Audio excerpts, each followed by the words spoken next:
For freelancers and small teams that work across borders, choosing the right payout platform can make a huge difference.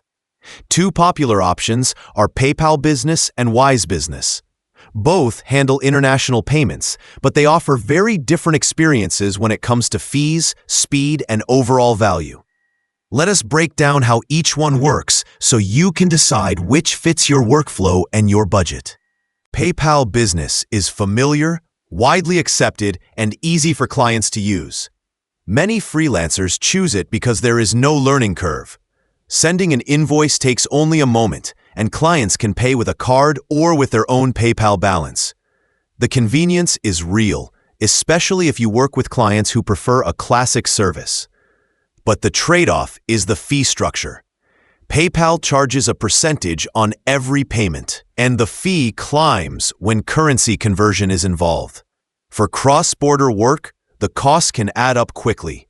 Exchange rates are marked up, withdrawal fees can apply, and the total can eat into your earnings without you noticing until the end of the month.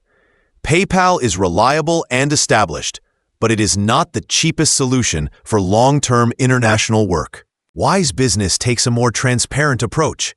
It was built specifically for global payments, so everything revolves around low fees and efficient transfers. Instead of percentage-based cross-border fees, Wise uses a small, clearly listed charge paired with real market exchange rates. That means no hidden markups.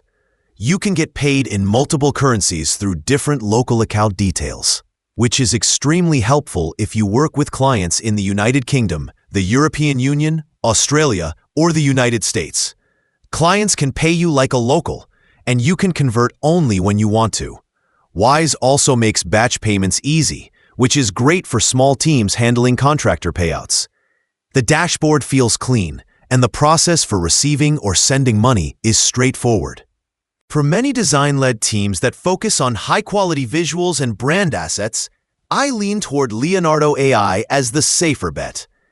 If you're a multi-discipline creative team doing images, videos, 3D, and you value flexibility and experimentation, then Krea AI is likely the more expansive tool. Either way, both represent excellent choices, and the right pick depends on your specific workflow. If you like, I can build a feature-by-feature comparison sheet. For example, supported media types, editing tools, upscaling, style preset count, team, collaboration features, pricing tiers for Leonardo AI versus Krea AI to help you decide more easily. Would you like me to do that?